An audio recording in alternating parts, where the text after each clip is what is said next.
Hello, can you all hear me now? Hello. Hello, Yes. everyone. Yes, ma'am. Hello, everyone. Can you hear me? Yes, ma'am, we can hear you. Yes. All right. Yes. Right. I think there was a disturbance for a few minutes. Now we have 18 participants, including me. Okay. Right. Shall we start then? Yeah, Is ma'am, every- sure. Okay.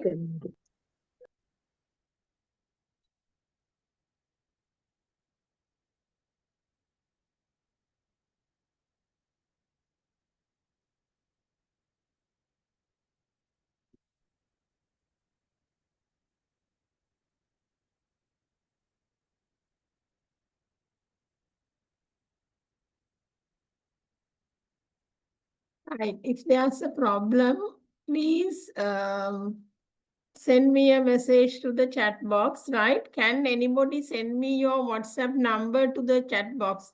Then I can communicate with one of you at least, right? Yeah, I think that's the best option for us. Okay, somebody please send me the WhatsApp message, WhatsApp number to the chat box, and then I can get it. And if something happens, I'll let you know. Okay? Right. Today we are going to discuss the schools of philosophy. Right? Okay. Let's see the number. All right. Thank you very much. I got 3. Okay. Thank you, everyone. Take a photo, please.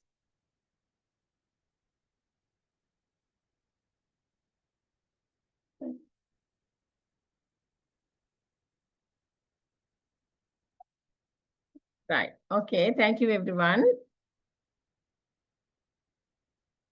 I think there's a heavy rain. Maybe that is the reason. Right. Now we are discussing educational philosophy. Right. And the other day we discussed that there are great philosophers and they have put forward their ideas, right, on education especially. Then as teachers, as educators, as the authorities relevant to the field of education, we have to make use of their ideas when planning and implementing the process of education, right? And then we have to explain the value of studying educational philosophy of great philosophers, right? And then we have to explain the history of analytic philosophy. Analytic philosophy is a branch or the approach of philosophy, and especially philosophy of education in 20th and 21st centuries, right? So they are very important for the field of education. And describe the importance of philosophy for a teacher. As teachers, for our classroom teaching learning process, for assessing students, to give the students feedback, and for the whole process of teaching and learning, we as teachers, we have to think of personal philosophy. Therefore, we have to understand the importance of philosophy for a teacher. Right. Okay. Let's move on to the first one now. Right. Now, philosophies of great philosophers, you know, the ancient era, and we have the medieval period and the modern era. Now here, Plato is a very important Greek philosopher, right? And you can just see he was living in 427 to 347 BC.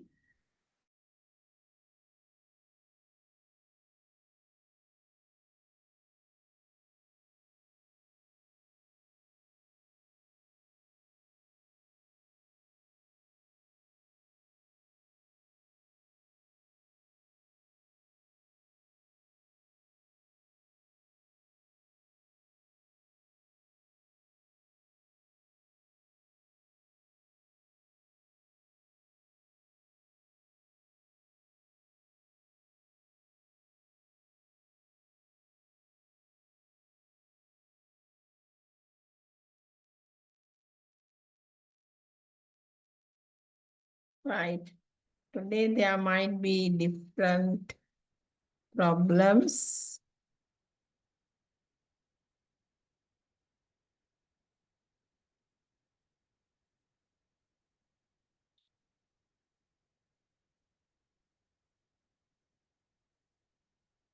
Can you all see the screen now? Can you see or can't? Yes, no, ma'am, we can see. Can see, Ah? can see, ma'am. Can see. All right, good.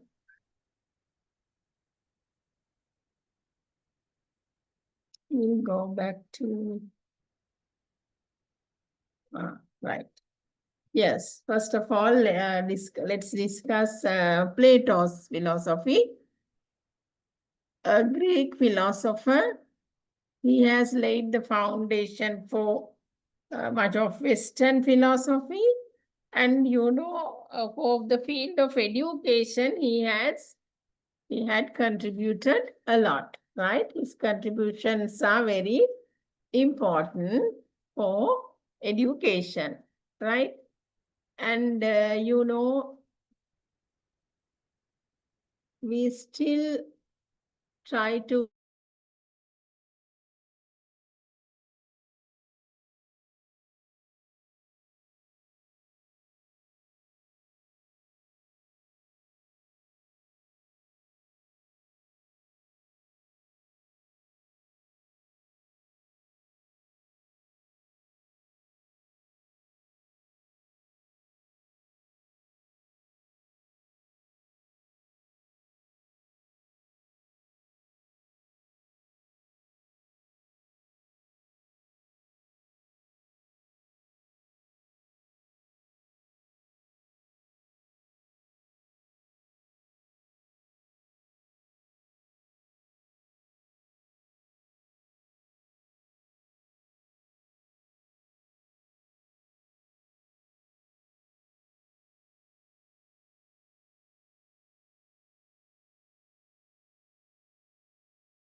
Right. Hello, everyone.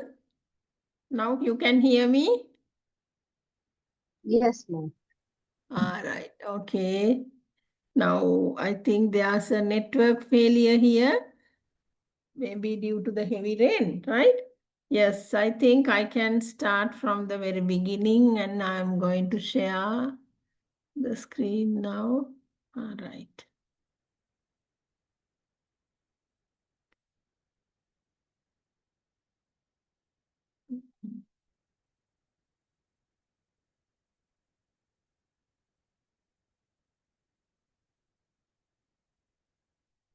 Right. Now we were discussing regarding Plato's philosophy and its influence on education, right?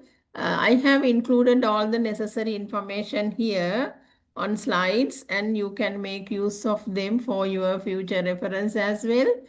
And at the same time, you can study further because I can't speak or discuss here about all the philosophers, but I have selected some. And then if there are, if you want to study further regarding some other philosophers, also you can search on internet or any other source. You may be able to get their ideas as well. Because all these philosophical ideas, they have an influence on our process of teaching and learning, right? So according to Plato, the goal of education is lead to individuals to the attainment of true knowledge and understanding of reality, right? That is the idea put forward by Plato. Right? He says we have to lead the children, direct the children to understand the true knowledge, achieve the true knowledge, and understand the reality. Okay? Yes. And he emphasizes on education. Now, let's see his emphasis on education. That's actually he emphasized on moral education, right? Now people have to understand the true knowledge, understand the reality. At the same time, he says the moral development should be there, right? Now we discussed that from education, we have to develop knowledge, skills, and attitudes. Cognitive, affective, and psychomotor domains. Cognitive means intellectual development, right? So he says education should not only focus on intellectual development, but also on the cultivation of moral character, right? We discuss the same. We say we need the affective domain as well to be developed. We need to develop the attitudes as well. The same thing here, right? The moral character should be developed according to Plato. And the wisdom, courage, temperance, and justice within the child from the young age to be developed. We have to inculcate those aspects within the child from the young age, right? Now you can understand the meaning of temperance means you have to say practicing moderation and self-control, especially regarding people's desires, right? Some people have desire to the bad things, right? But there should be a control. That's called self-control. Too much desire is very bad, right? Dangerous.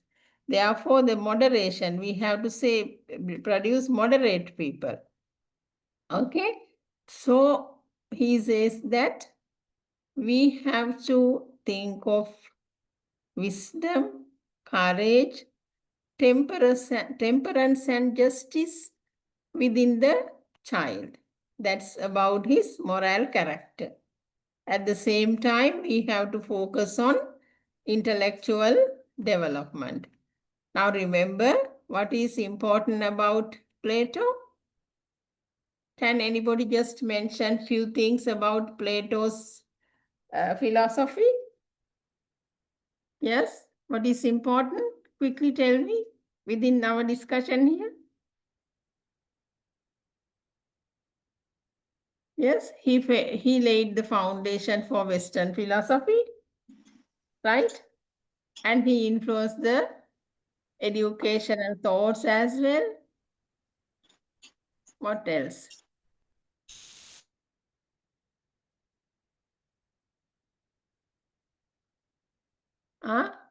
He had an idea, or he put forward his ideas on knowledge, reality, and the ideal, the perfect state, ideal government, ideal state, right? He focused his attention on those. And according to him, the goal of education should be what? Directing people to achieve the true knowledge and understanding the reality. Okay? And he emphasized on moral education. We understand that not only intellectual development, but also moral development should be there. According to Plato, he emphasizes on wisdom, courage, temperance, and justice. Right? You should remember all these Plato's ideas because very important for teachers. Okay. Then, who's next?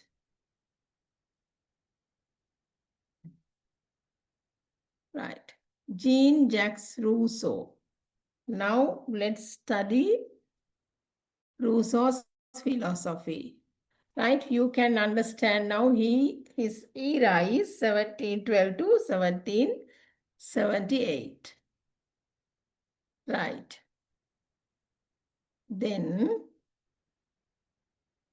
he is actually, he has influenced modern educational thoughts, right? According to him,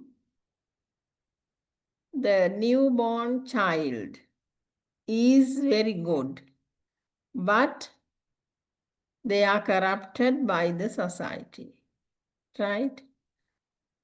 According to Rousseau, he wanted us, or he emphasized that we should aim to preserve the natural goodness of the child and enrich the child's natural development.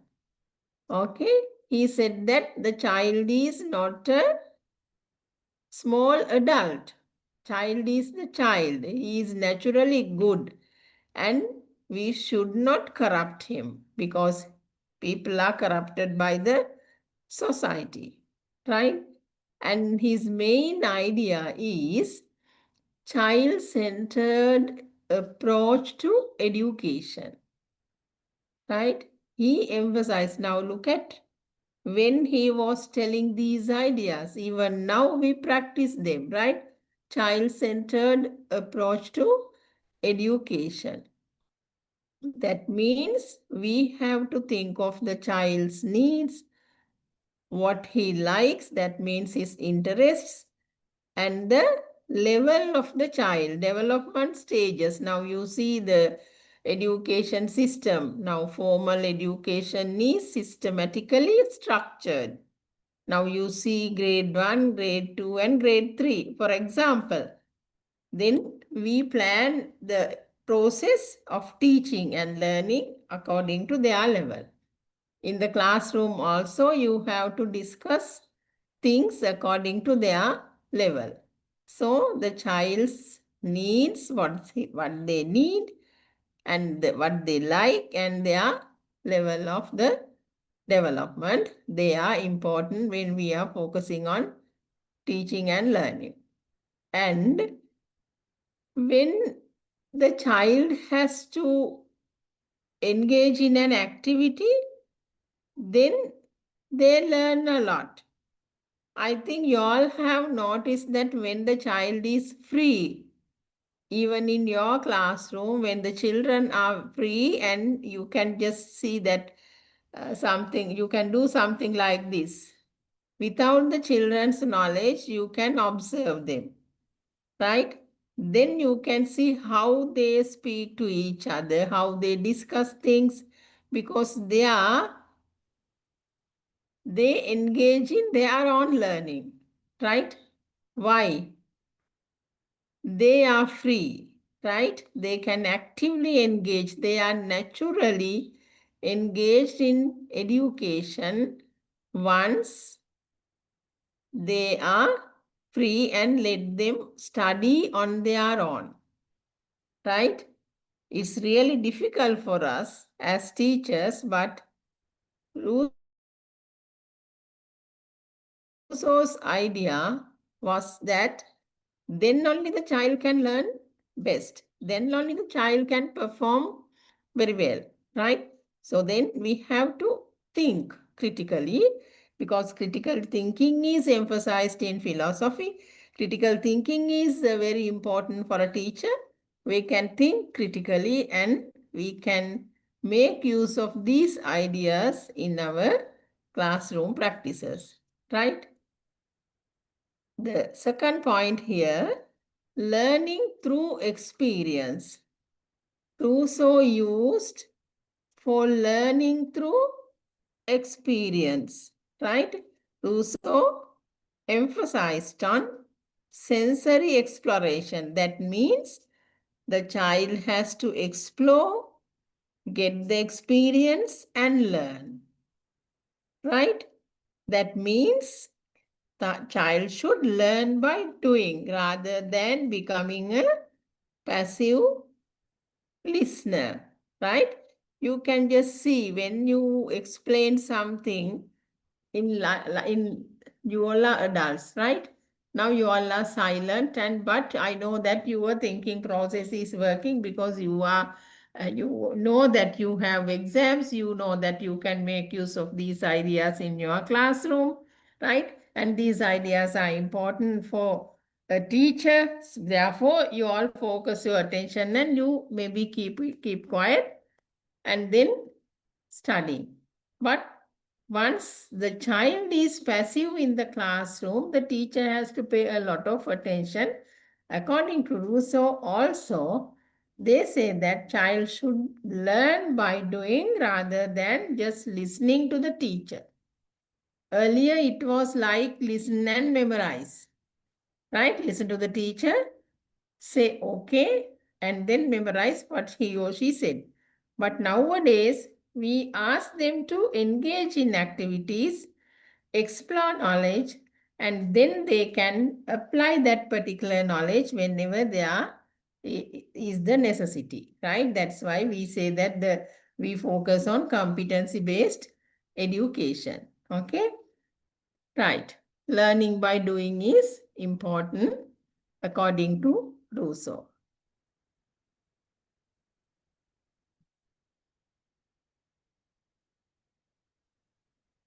Right. Next one.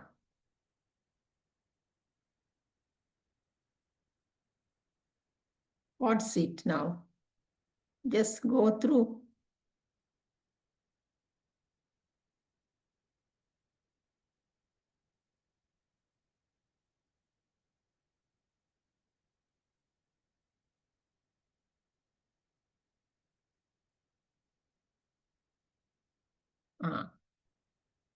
He says that there are distinct stages. Now you can imagine grade 1 child and grade 5 child, right? They are different, right? Therefore, we have to prepare our lessons differently. That's the main idea, right? He says that Rousseau recognized that children develop in distinct stages, each with its own characteristics and needs, right?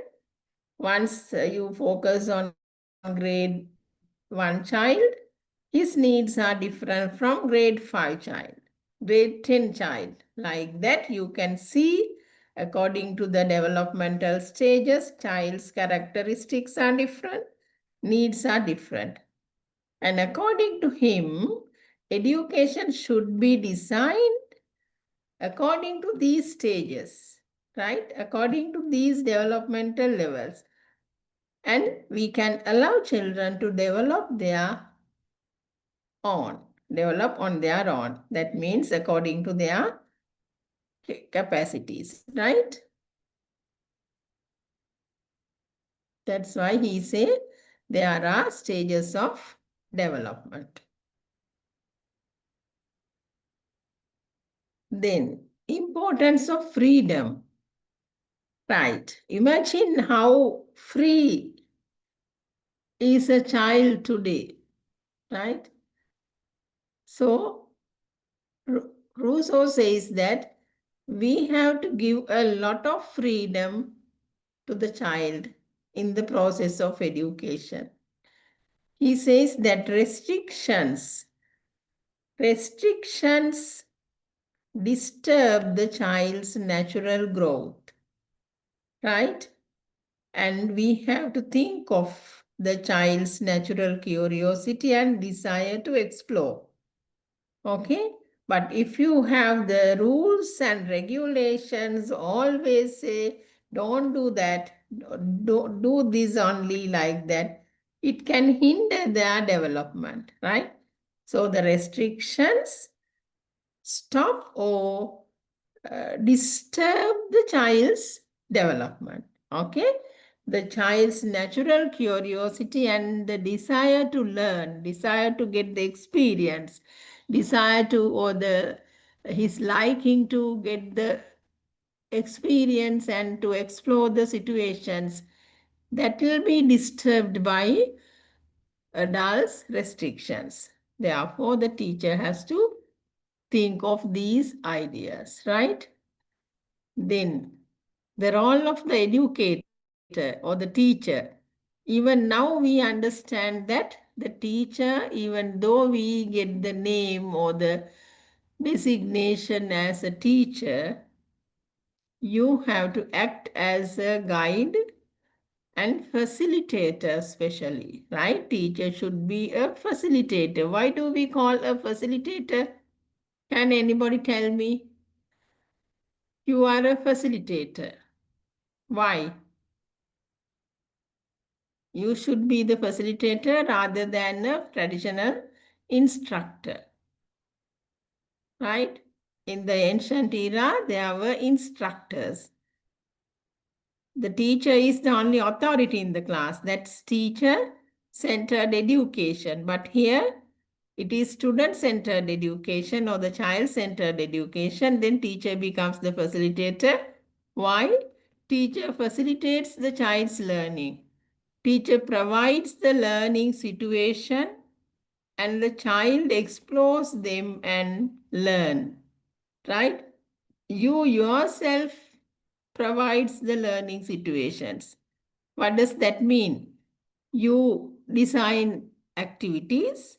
You ask the child to engage in the activity. Through those activities, they learn. Okay? Then you are the facilitator, right? And the educator's role is to create an environment that is conducive to learning and to provide opportunities for the child to learn through experience. Right? Okay, we discussed the same here. Right? You have to think of favorable learning situations because he is emphasizing the stages of development. Depending on the child's level only, we have to design activities, right? Provide the opportunities, the learning environment, the learning situation. Now, if you ask the child to,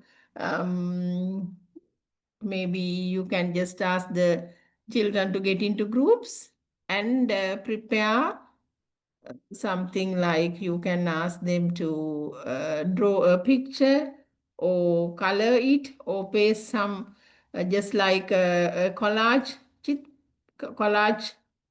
art, right? And then you can say, do that, and they have to cut the papers, paste the papers like that. There are different activities.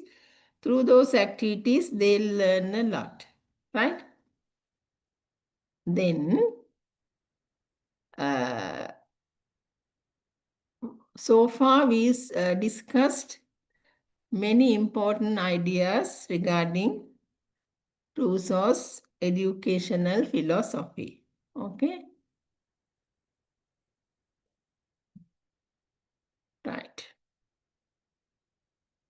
Rousseau says the child-centered approach is important and learning through experience.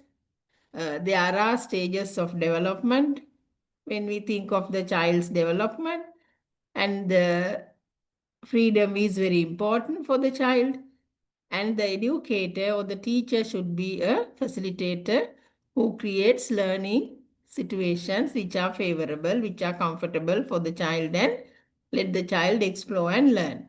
Right? These ideas are very important, and you know that his ideas have actually they had a very good influence, right? That's why we say there was a profound impact on educational practices, right? Especially he focused on child-centered education. Child-centered education is accepted worldwide. Even we practice it today, right? And the naturalism, the child's natural development is important. Naturally, the child is a good person. He is corrupted by the society. That's his idea, right? Learning through experiences. That's important. Therefore, you all have to understand these philosophies. Plato put forward his ideas on education. The education should be like that. Not only the intellectual development, but also the moral development should be there, right? And Rousseau says the child's stages are to be considered. Give them freedom. Let them learn through activities, right? Let them engage in activities and learn. All these ideas are very important, right? You can't say this idea is better than the other. We actually don't try to compare the philosophers, right? We have the critical thinking. We know what to select for our purpose. And maybe we are living in the 21st century, which is appropriate to this century, which is appropriate for my students. Like that, the teacher should think very carefully. Right. Now, from 1859 to 1952, that's important. John Dewey's idea, John Dewey's philosophy, and you can study his philosophy as well. He is an American philosopher. He was a psychologist and an educational reformer, right? Because he influenced the theories and practice of education, not only the theory, but the practice as well, right? Then he says life itself is a process of education, right? Through education, we can't prepare people for living, according to John Dewey, but it's a process of living itself, right?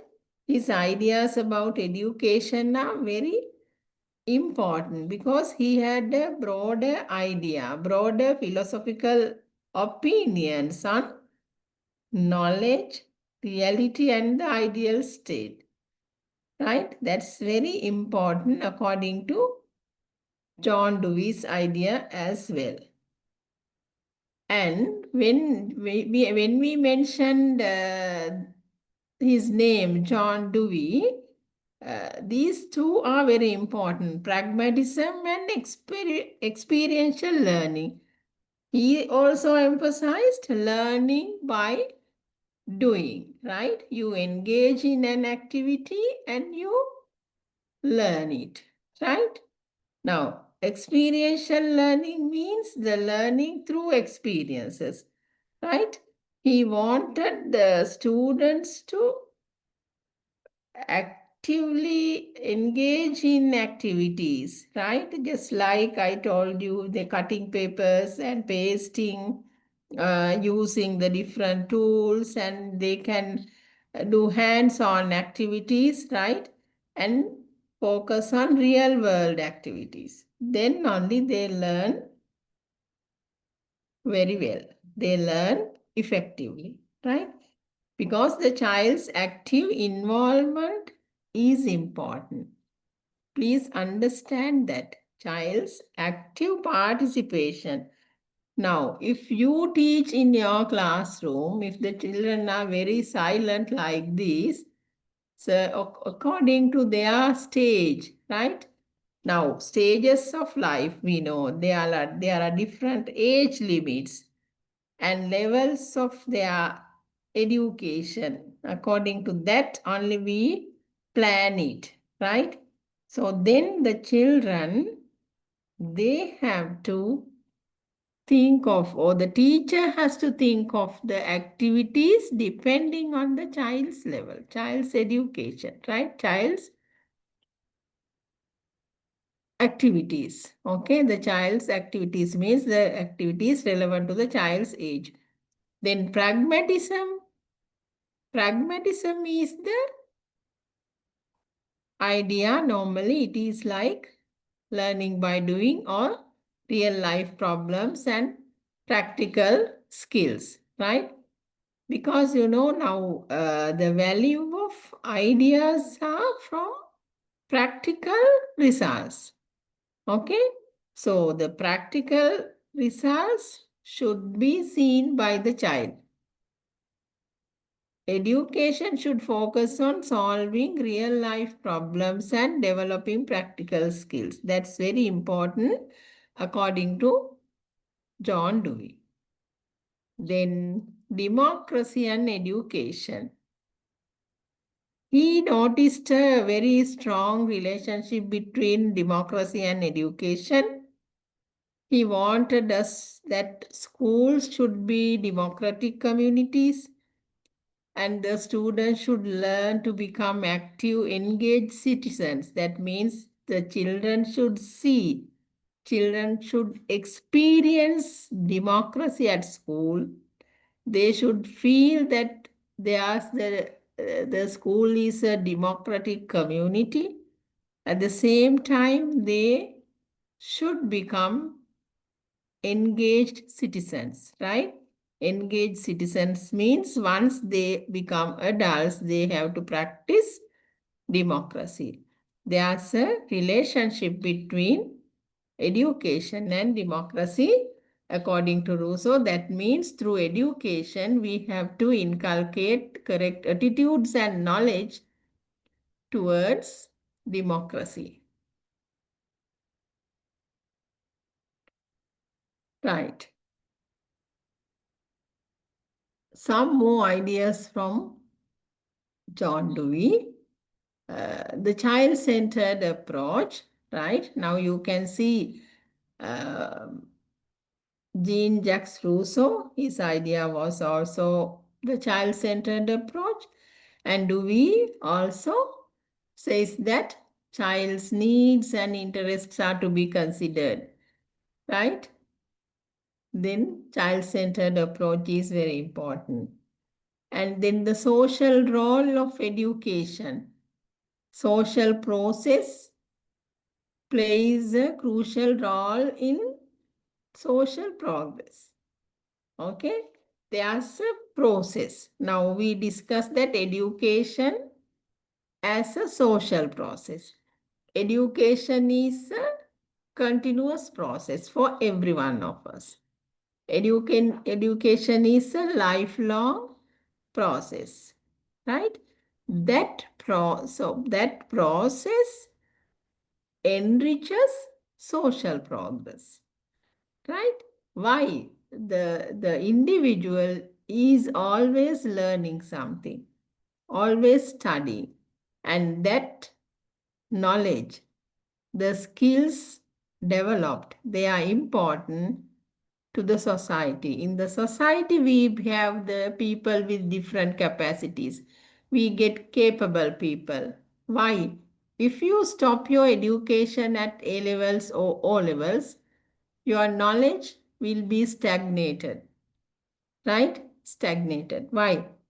Because it doesn't move, it doesn't go beyond that. Right? Then we have to move forward. We learn throughout the process of education. We learn through the process of education. Therefore, developing individuals, developing students, then the society is also progressing. Society is also developing.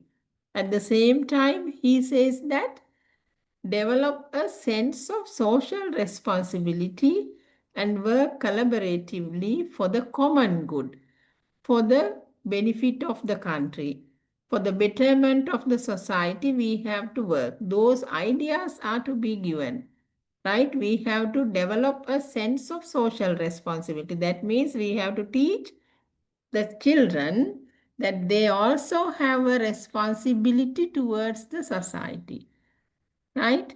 They have to work as a team in the society, right? They should look at the society where they are living, and they learn things, they become good citizens, then the society becomes good. Okay? So then social role is there in the process of education. Through education, the society is getting a progress, right? Yes, once again, I've repeated John Dewey's idea, learning by doing. This emphasizes the experiences, hands-on activities like that, right? Not the passive listening. Reflective thinking. We discussed reflective thinking. As teachers, you reflect on your lessons after the teaching process, right? After the teaching learning process, you think how I worked, how I taught, how I organized the activities, how the students performed, how they reacted, how they responded, how was the teacher-student relationship, how were the students' relationship, and how were they towards each other. Like that, you can think. Then you can assess your lesson, right? You can assess each step of your lesson. You can evaluate the whole thing at the end, right? So that's reflective thinking for a teacher about his or her lesson. Now here, reflective thinking is a process of active, persistent and careful consideration of any belief or supposed form of knowledge in the light of the grounds that support it. Okay? That means reflective thinking is a process. I told you, your reflective thinking on a lesson is about the lesson, how you started and how you completed it. The whole process is during the process you assess it. At the end of the process, you evaluate that. Okay? And here, according to John Dewey, the knowledge, when you gather knowledge or when you think of any belief, right? If you think of different maybe religious beliefs or the things you study in the classroom, the things you teach in the classroom, then the thinking process should be active, right? And there should be the careful consideration. I think we discussed that without jumping into conclusions, without just taking decisions, we have to think carefully and then you can get the correct idea. Okay? And he believed that education should enrich or foster students' reflective thinking skills. Yes, now through education, we have to emphasize, we have to encourage the child's reflective thinking. Actually, that will be very useful if you ask the child to practice it, whether I worked well in the lesson or not. The teacher also thinks it. Teacher also uses reflective thinking for the lesson. That means about teaching. The child also can use reflective thinking for his learning, whether I learned a lot, whether I participated well. Even now you can just think like that. Right. Then another important idea by John Dewey is the project method, right? Now you know in the schools, in the classrooms, you assign children to do some projects. Maybe you are assigned to do different projects. Maybe you can, according to your study course, you will be asked to do a project for developing students' writing skills. Maybe you were asked to think of solving a problem in the school premises, and you are trying to organize or implement a project on minimizing disaster. That means disaster management. Different disasters are there in schools. So then you can go for disaster management, not on large scale, but maybe at your level. So like that, there are different projects, and while the teacher or while the student is doing the project, it becomes a part of learning, right? Now, according to John Dewey, he says that real world projects that can integrate different subject areas and promote active learning. So, you can make use of these ideas as well. You can get the children's involvement for small scale projects, right? Maybe you study or you teach theories on environment, you teach theories, maybe you teach English, right? And you ask the child to do a project. Maybe they can get organized and prepare a poster. They can think of wallpaper. Like that, you can go for small scale projects, or you can go for sometimes real world projects, collecting data, collecting information from people. Then the child has to ask questions and take down information, take down answers. So then they get the practice, right? So then, depending on the subject area, you can integrate projects to the subject according to what they have to learn. And their active learning can be achieved. Okay, the teacher can achieve their active learning. So they are very important ideas from John Dewey. And then the school as a community, right? Now, the school is there. The children come to school, and they ask the principal, then the vice principals or deputy principals, then the sectional heads, class teacher, like that. There are people, they play different roles, right? And what do you think? Can a single teacher educate a child or teach a child? Can you teach all the subjects? No, right? Can a school actually do everything necessary without the parents' help? No, we need parents' help. Okay?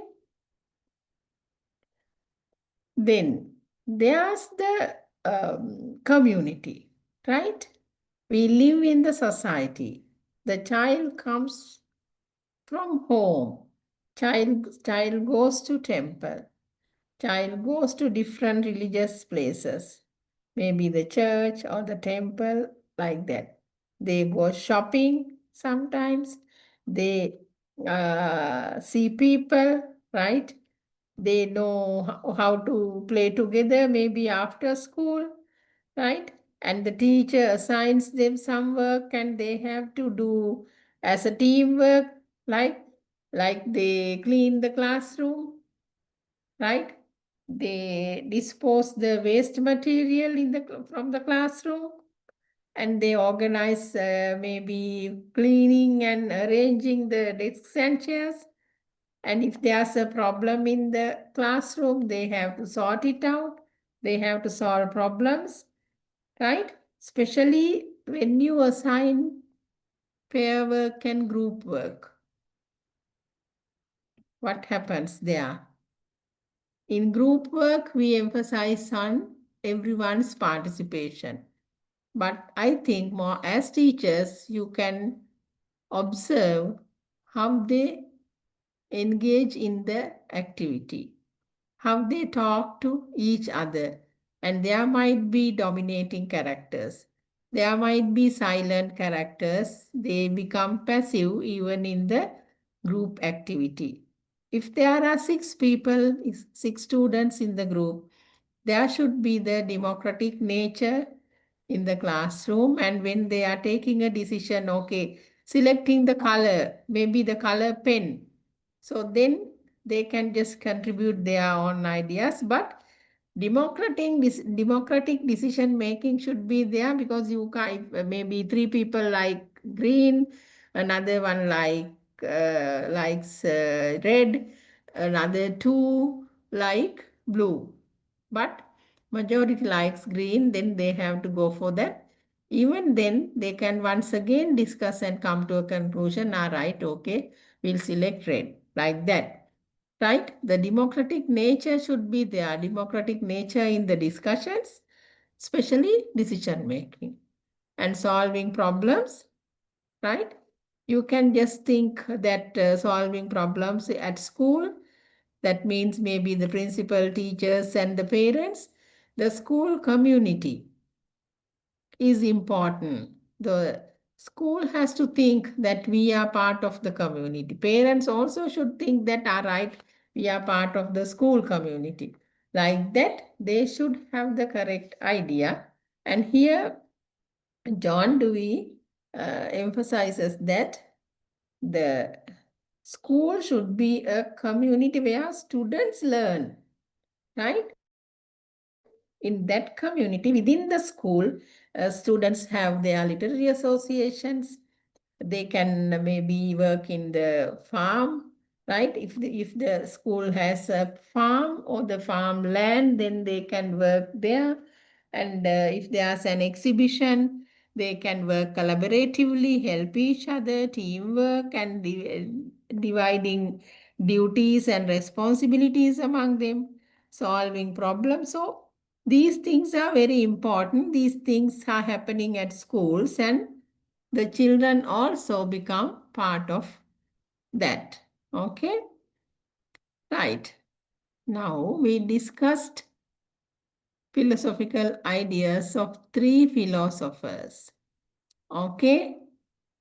Right. Now, just think that we discussed Plato, we discussed Rousseau, we discussed John Dewey, right? So they all put forward their ideas on education. As teachers, we should make use of those ideas in the process of education. The curriculum developers, right? The policymakers, they also can consider these ideas and make use of them. So those philosophical ideas are very important for a country, for a society. Okay? Right. Now, before I move on to this topic, that's analytic philosophy, I want you all to just mention 3 key points from each philosopher. Send to me to the chat box now. Right? What is the key point you learned about Plato? What is the key point? Maybe the key point for you is different from another student, right? According to your pace of understanding, your way of thinking, what's important, right? You may tell me or you can send them to the chat box. Plato, Rousseau, and John Dewey, the main ideas. Just select one, that's enough for me at the moment. Yes. Unmute your mics and speak, will you?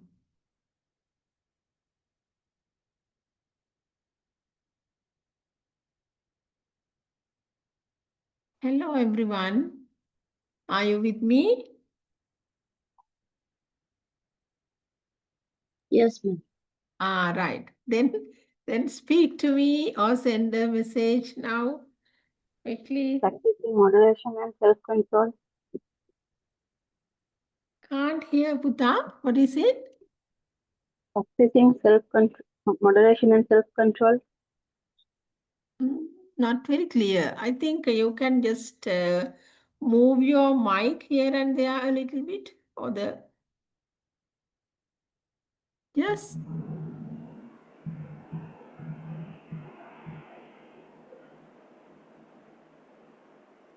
Practicing moderation and self-control. Whose idea is that? Nahida. That is Plato's Ah, idea. Plato's, yeah. Okay, thank you, Nahida. Right. Any others? Learning by Related doing, madam. Rousseau, Learning by child-centered doing. education. 1 minute, Putta. Learning by doing is an idea by who? Do we? John Dewey, right? Okay. Learning What is through experience, yes? Rosa's idea. What is it? Learning through experience. Experience, right? Okay. Child, Child's child-centered education, madam. whose idea? Both Rousseau's and Dewey's idea. Plato. Yeah, Plato as well. Okay. Plato. Yeah, right. Okay. Anything else? Child is not a small adult, Mm-hmm. not too corrupted by the society. It's from the Rousseau's idea. Right. Thank you. Yes.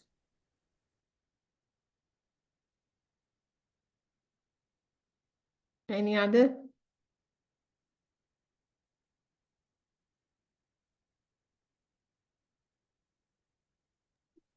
Child active participation.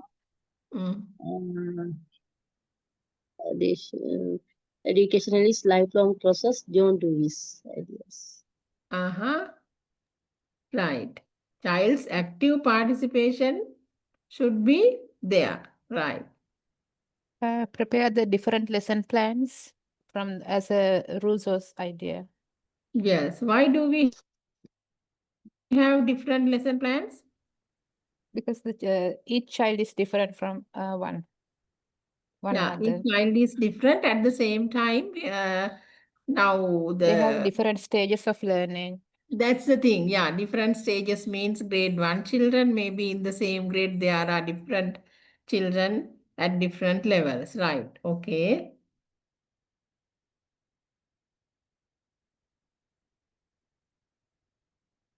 Right.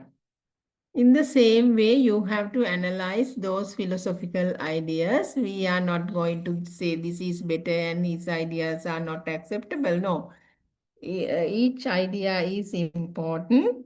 Maybe we can look at different angles, right? Now we are going to discuss analytic philosophy. We discussed, we just say philosophy and philosophical foundation of education. or we just say education and philosophy, or we can say the impact of philosophy on education and the impact of education on philosophy, and they are interdependent because they influence each other, right? So like that we speak about philosophy. When we speak about analytic philosophy, now you saw we spoke about the philosophies from the ancient era, right? We will be discussing some more ideas maybe in the next session as well. So from the ancient era to the 21st century, there's a process, now everything is changing. There was industrial revolution, there were different wars and people invented things like that. So then analytic philosophy came into being in the 20th century and continues in the 21st century as well, especially in the English speaking world, not in the East, but in the West, right? Then we just say it is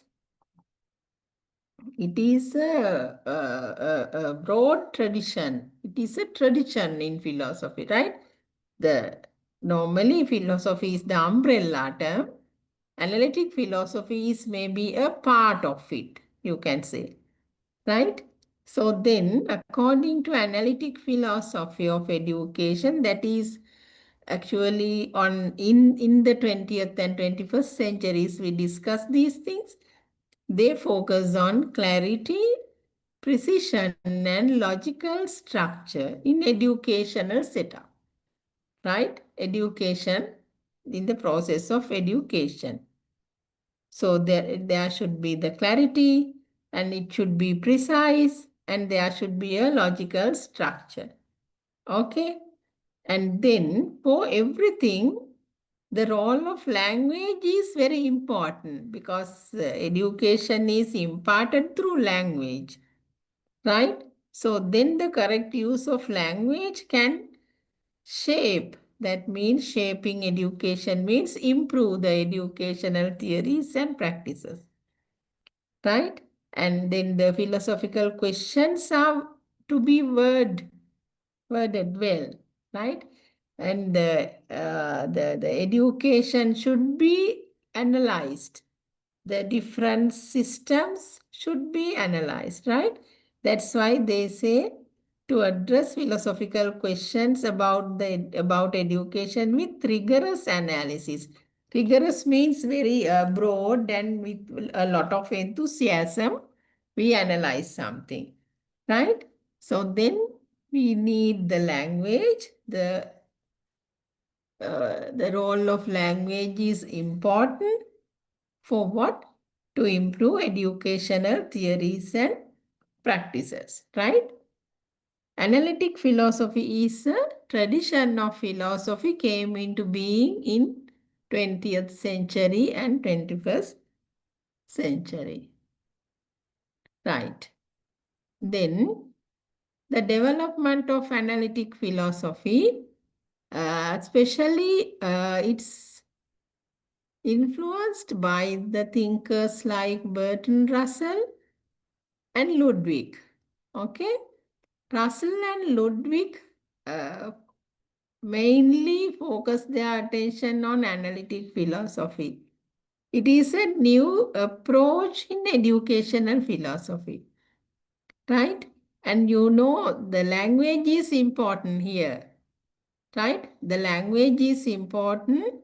And metaphysics, you can remember, metaphysics is the knowledge, right? But here the linguistic analysis, linguistic means related to language, linguistic analysis and logical process is important according to these analytic philosophers, the thinkers like Bertrand and Ludwig. Okay, Bertrand Russell and Ludwig Wittgenstein. Okay, so then these people focus their attention on another aspect of philosophy. They thought of a new approach of philosophy, right?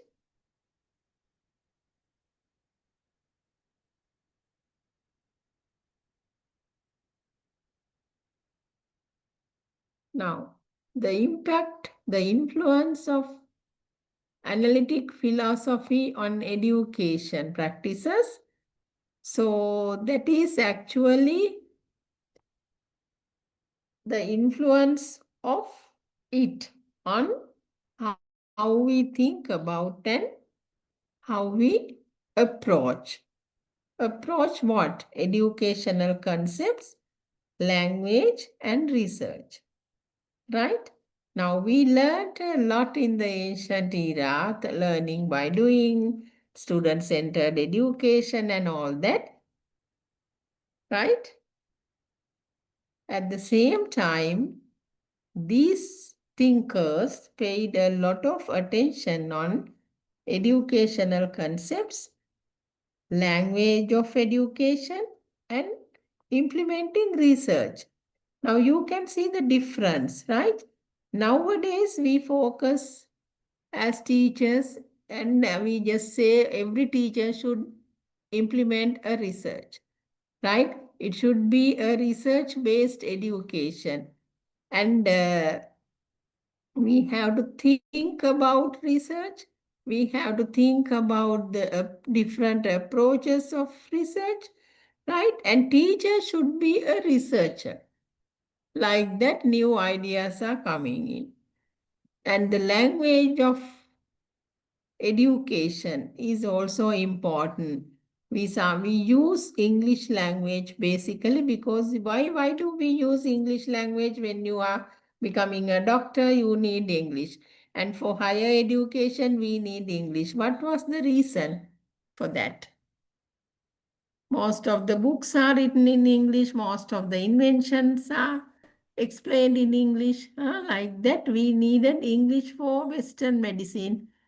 And we needed English for engineering because the new things are coming in. Even for the field of educational concepts, we needed a lot of English language, right? And then the link languages are important for education. And people started doing more and more research on education as well. And in order to understand other people's research, we need language. So like that, analytic philosophy focused the attention on those areas. Right. At the same time, we have to understand the student. Now we speak about different methodologies and how we have to plan education, how we have to develop the curriculum like that. And the most important thing is understanding the student. Why? We say that we speak about the needs of the students should be considered, the interests are to be considered. That's true, yes. And here, understanding means the diverse needs of students and individual differences to be understood, to be identified, especially regarding learning styles. There are two things. Individual differences means the child's behavior and child's learning style. Now here the focus on recognizing the differences in learning styles, right? They are different. And the cognitive abilities, the knowledge. Some people can easily gain knowledge. Some students have to, maybe they need a lot of repetition. They need a lot of explanations. Like that, the cognitive abilities. All three are important. And there are some more important ideas, especially here. The diverse needs of the child and the individual differences related to learning styles and their cognitive or the knowledge skills, knowledge areas, abilities, their capacities, right? So this understanding about the child is very important for developing or implementing effective teaching strategies, right? Selected and used to improve the child's involvement and his success. So that's true actually. I think you all can understand this is important for a teacher. As teachers, we need them. Why? The understanding about the child's differences, the different needs of the children, and their different levels of capacities or the knowledge skills, right? Knowledge-based cognitive skills, like that. These are important. Why? We can make use of effective strategies, specially designed to improve the child's involvement and his success. Success means the child should achieve the objectives. That means child should reach the objectives. Then the teacher says that, all right, okay, we'll be able to achieve the objectives of the lesson. That means the child has to be able to do those activities, right? Expand the knowledge according to what teacher has planned. Engage in all the activities and gain knowledge. Engage in activities and develop the necessary skills. Engage in the activities or participate in the lesson well and inculcate correct attitudes designed or decided by the teacher. Right? All these things are important. So please, the teacher should understand how we have to identify children, how we have to identify different children in my classroom, right? Like that, they are very important for a teacher. Okay.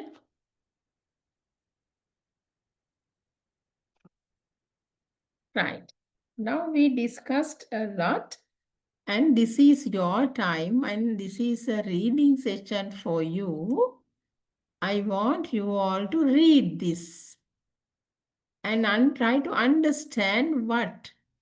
Understand the importance of a personal philosophy for teachers. As a teacher, why should I develop a personal philosophy? I think we spoke a little about this earlier.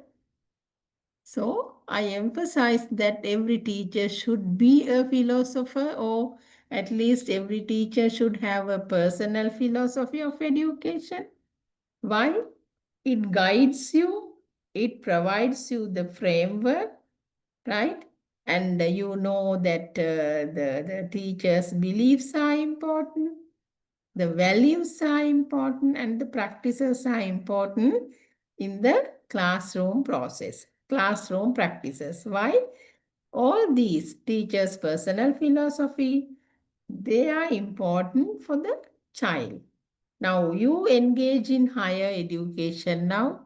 We know that every teacher needs a certificate, maybe for the getting promotions, maybe for the salary increment.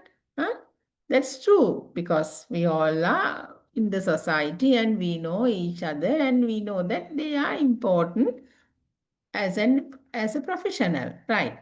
At the same time, we learn all these subjects for the salary increment and the promotion. They are actually, we can call them as incentives, right? Incentives for the teacher to engage in higher education.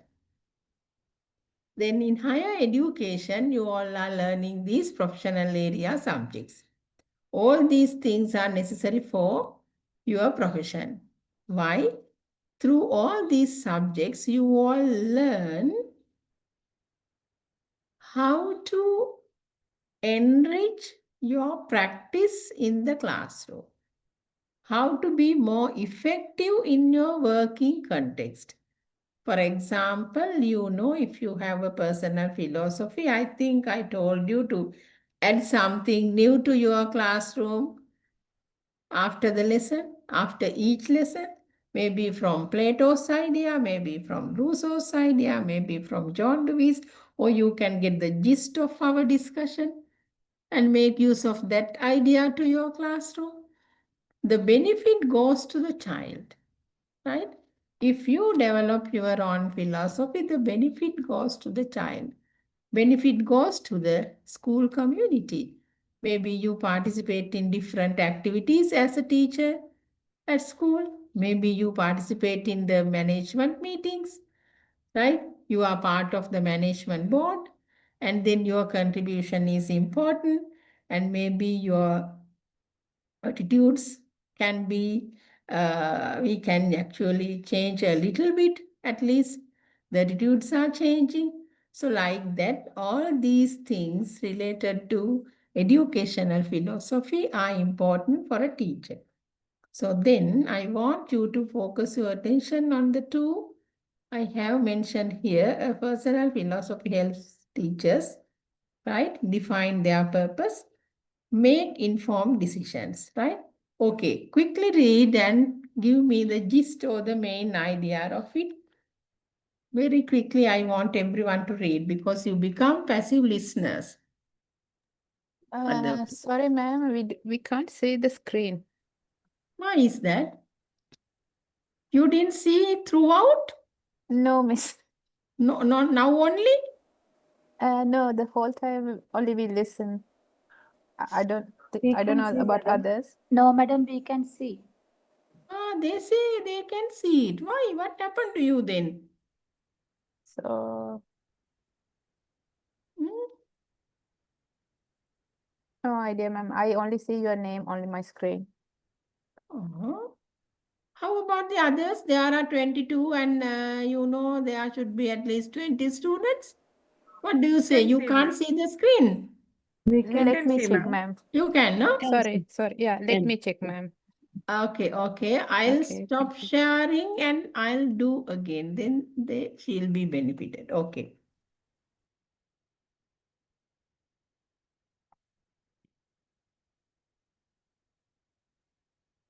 Right. You can see it Yeah, now? ma'am. Now, yes, ma'am. Yes, I can see Ah, now. all right. Okay. Why Okay, didn't you thank you, tell ma'am. me earlier? Feel free to speak to me at any time. You can disturb, you can send me a message. Everyone can send me a message to the chat box. Only thing is we have a limited time from 7:30 to 9:30. That's why I didn't go to friendly discussions because the imparting knowledge is important and within the limited time. And then I don't want you to discuss with me after 9:30 because you have your domestic responsibilities and all. Maybe your children are waiting, maybe your parents are waiting for you. Maybe you have a lot of work for tomorrow, preparation and all. That's why. Otherwise, you can disturb me at any time. Okay? Right. Sure, ma'am. Now Thank you, just ma'am. okay. Just go through and tell me what you get from those two sections, those two paragraphs. Quickly, why we need a personal philosophy? Take 2-3 minutes and tell me.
Yes, what do you mean by define the purpose?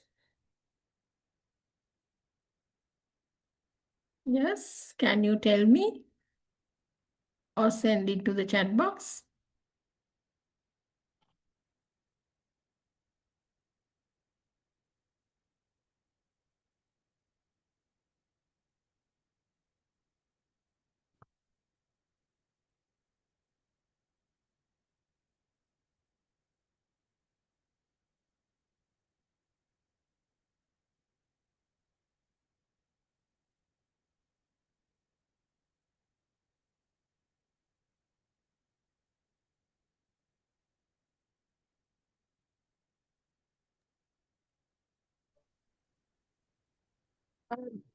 Because it helps to build a strong connection with children, ma'am.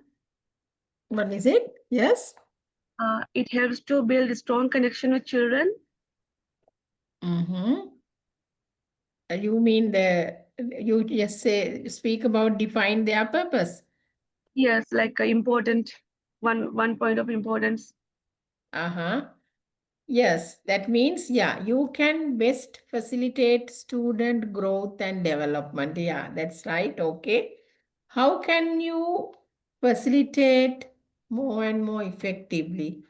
The best opportunities to just child if you have a personal philosophy. Hmm? Just that's a good point.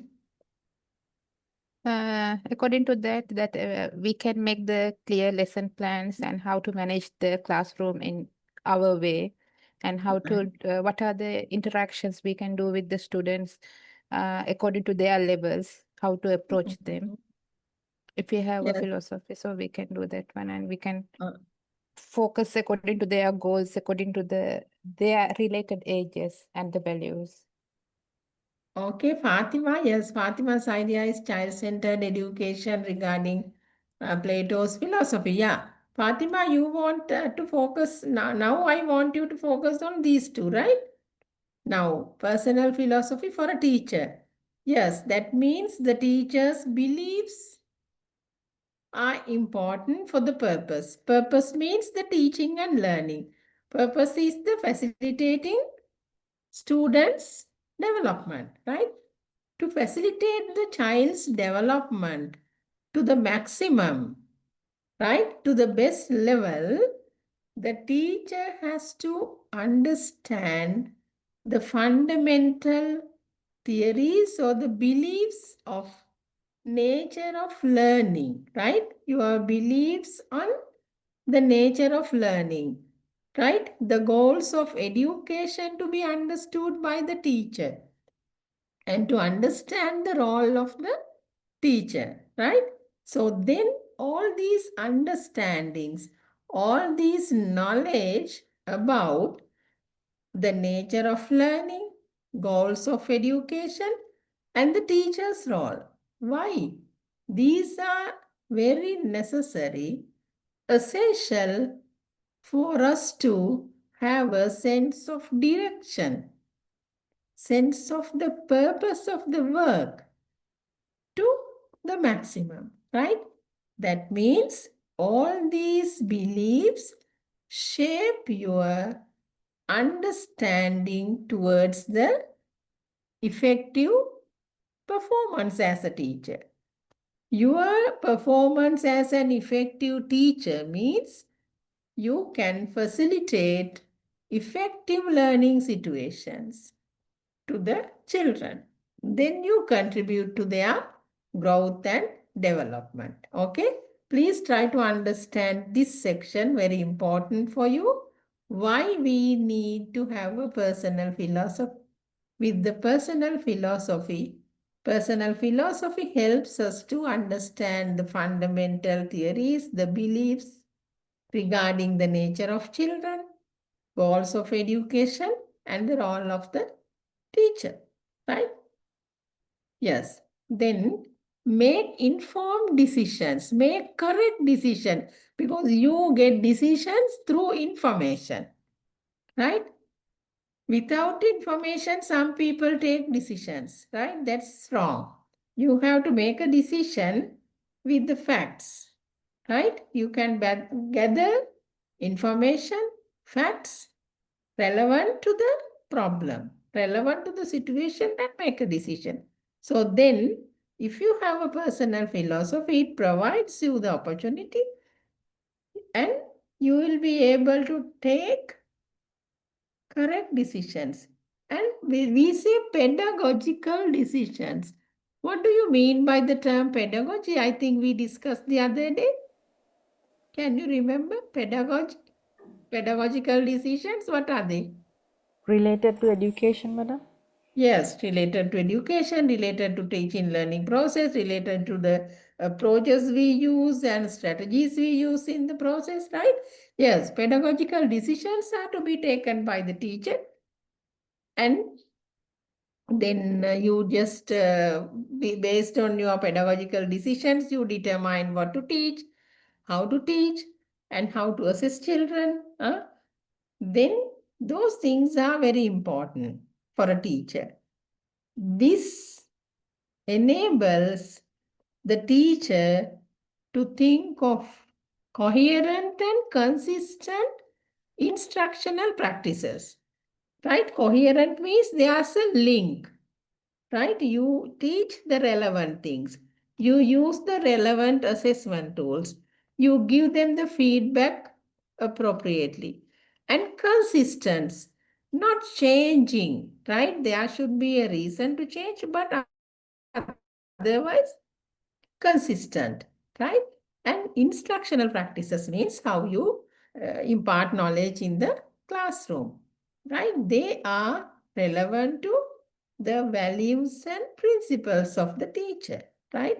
So according to the values and the principles means not the principle at school, right? The theories we learn and the accepted theories, they are in the field of education. Those things are necessary for a teacher to make decisions, right? So here the decisions are related to the process. Which process? Teaching, learning process. You take decisions about what to teach, how to teach, and how to assess children. That's what you all do. In your lesson plan, you decide what to teach and you plan how to teach it, what are the activities and all. Then towards the end of each step, I asked you to assess the child after each step and evaluate at the end of the lesson, at the end of the whole process of teaching and learning during the period of 40 minutes like. Okay? Right. Then without taking much time, I'll move on to the other. Right. Create a positive learning environment. Okay, in the same way, please understand these things. Leisurely read these and understand why we need to create a positive learning environment means favorable, effective learning environment for my children, my students in the class, right? Each and every individual in my class, they are important to me, right? So then, yes, you have said, Nahida has said that teachers can become facilitators. Very good, yes. Okay, you are not dominating characters, you become a facilitator and you organize effective learning situations for children, right? Positive learning environment means you can just say every child is included there, right? You can just give them the, you have to think of their safety, even though you organize different group activities and all that. And then you can just think of what you expect from the correct activity. Then you have to maintain mutual respect, mutual understanding in the classroom, and you have to promote the ideas like in the classroom also you have the community, right? Sense of community. And then you have to think of the classroom policies. Then the classroom culture should be there. Then if you can create all these things in the classroom, then there will be a positive learning environment. Okay?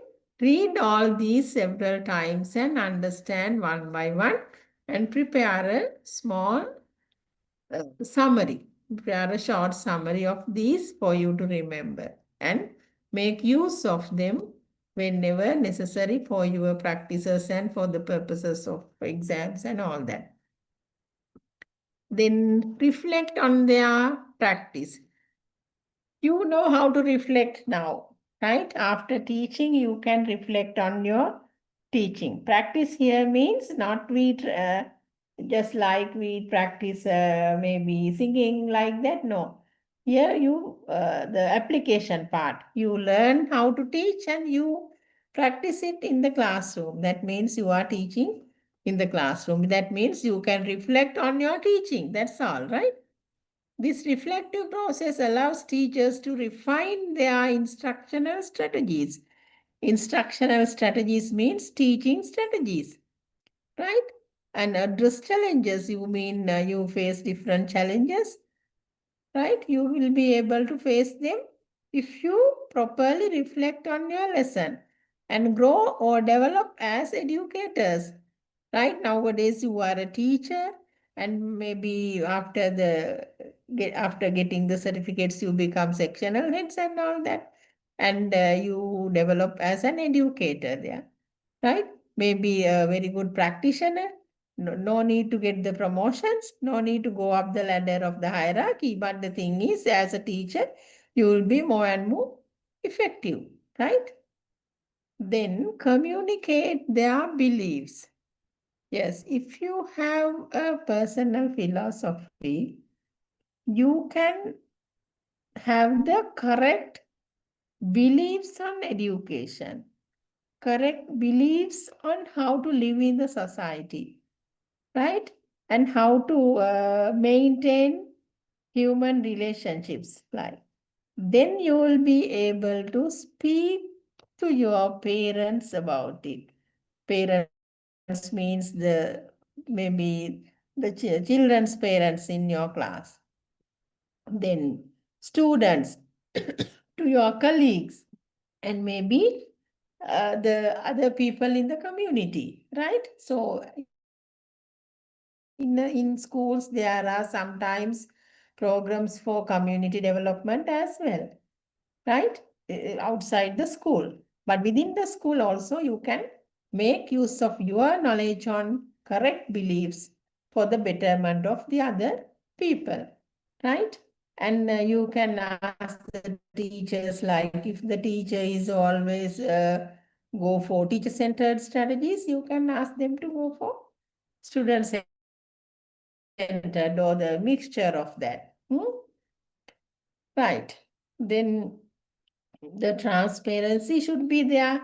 That means you do everything with the correct ways and means.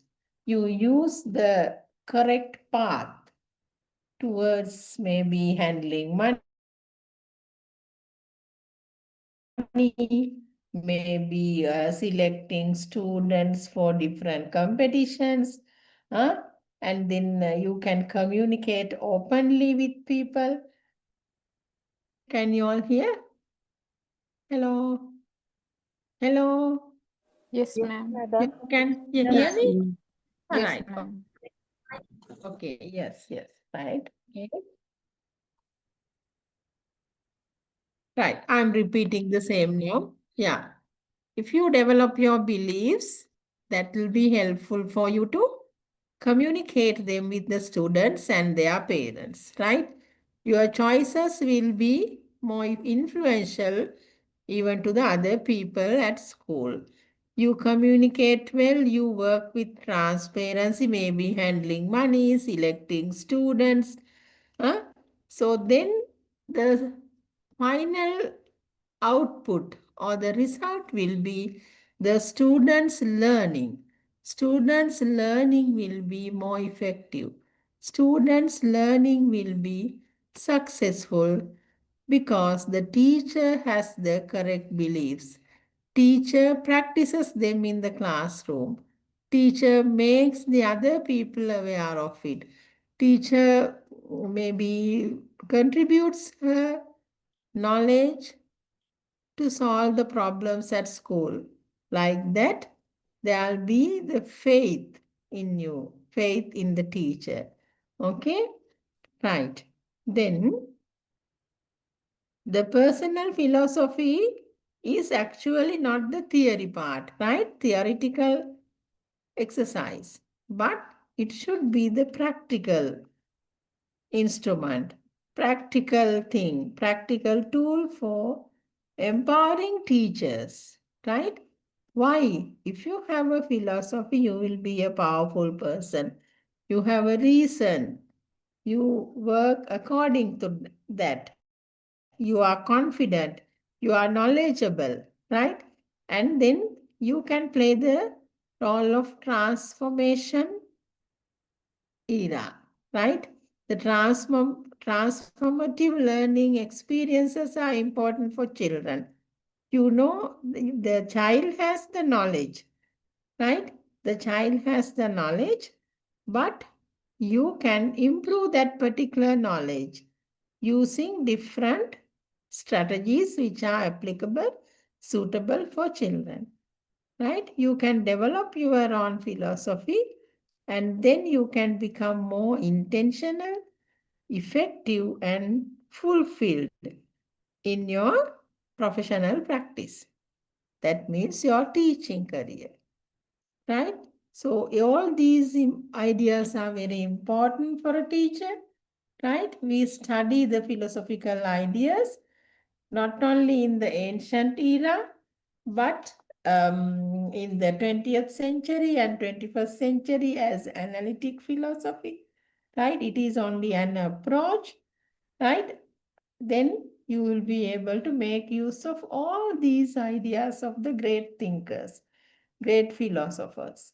Not only Bertrand Russell, but also we can make use of Plato's ideas, right?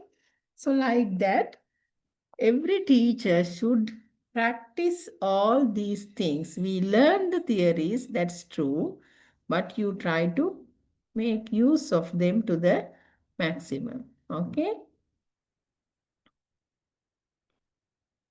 Right.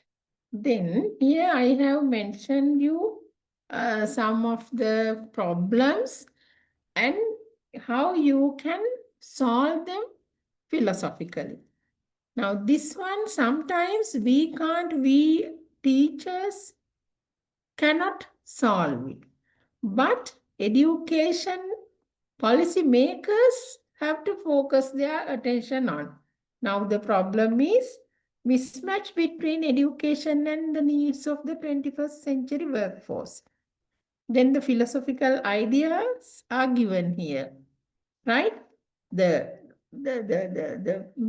putting the blame on somebody is not the philosophical idea, right? So the philosophical idea should be our suggestions to do this and do that because we have a base for telling that.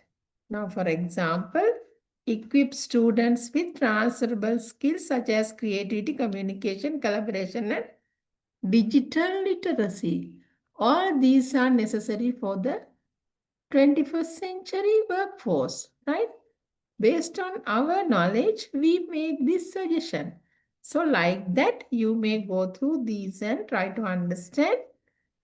If there's a problem at school, we have to think philosophically and sort it out. I think we just discussed a lot and seems that I think everyone is eagerly waiting for me to stop this, right? But I know you can just read and understand them easily. There's another problem here. Insufficient teacher training and professional development. The philosophical idea here is promote a philosophy of teacher empowerment and continuous growth. Yes, we have to make suggestions to the authorities, okay, we are teachers and we need more and more powerful practice, powerful training, effective training. And as teachers, you know that maybe the Ministry of Education or the government, they provide us some training from time to time. At the same time, teachers engage in ongoing professional development programs. Now here also you participate in a degree program that is for your professional development. From your part, you think critically, you understood the necessity and you joined the process, right? Join the university, you are joined the campus and you get the enough knowledge and correct knowledge, and then you will be able to get more and more professional skills to be developed, right? You get them developed, right? Like that, these ideas are very important because whenever you are in the classroom, whenever as a teacher you face a problem, you have to focus your attention on the philosophical ideas and then make a decision. Another problem is inequitable access to quality education, particularly in rural and undeserved areas. Yeah, that happens in countries like Sri Lanka. And then what can we do? As teachers, we are in different schools and we have different resources at different levels. But as a teacher, what you can do is, that philosophy, as there should be social justice and equity, we have to make a voice regarding that. That's true. And then from your part, you can just think of your contribution. That means you don't have to waste or spend a lot of money. But the thing is, make use of the resources to the maximum. Make use of the available resources. Maybe inform the community from your part.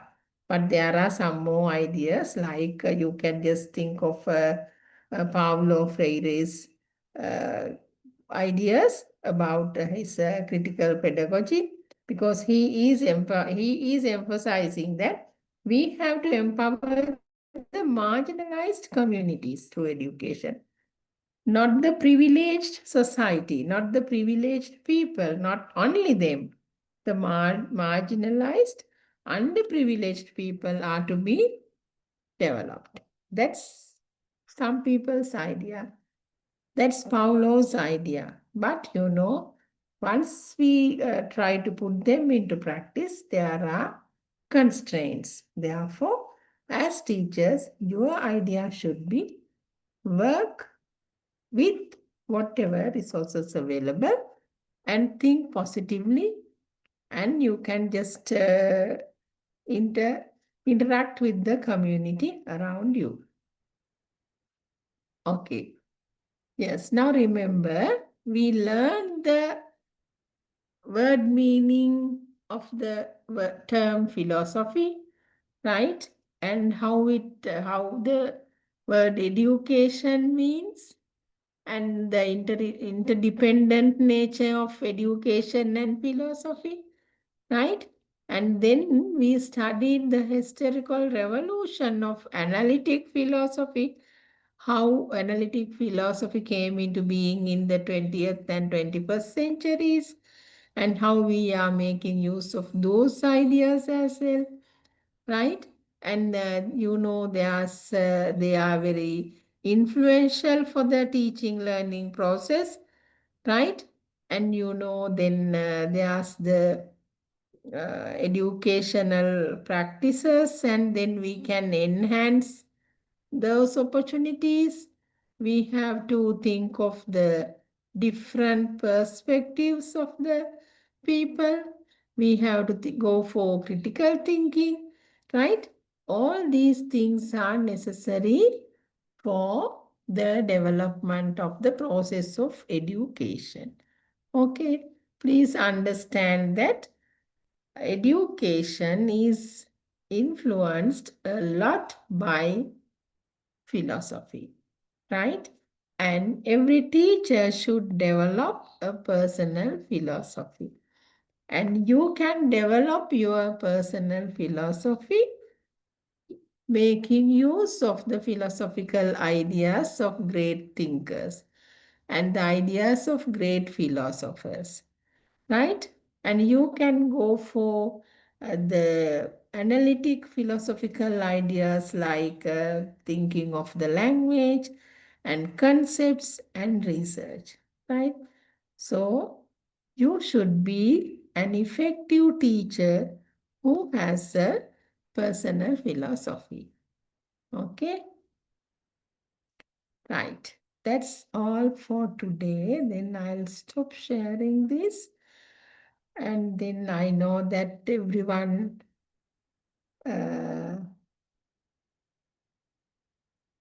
is waiting for this, what we call, yes, you all are waiting for the PowerPoint presentation. I'm telling you the truth that I include almost all the information necessary. But here I'm emphasizing today, you all have to read this lesson, today's lesson, today's PowerPoint slides, and try to make a very, short summary for your own benefit. Okay? Reading is very important. You have to read some other materials as well. Right. Is there any problem? You can, if there's a problem, you can send it to the chat box now. Or if you have a suggestion, if you have a place where you can't understand, if I am maybe not clear enough, right? Till I just send you the PowerPoint presentation, you can make suggestions through the chat box, or you may unmute the mic and tell me.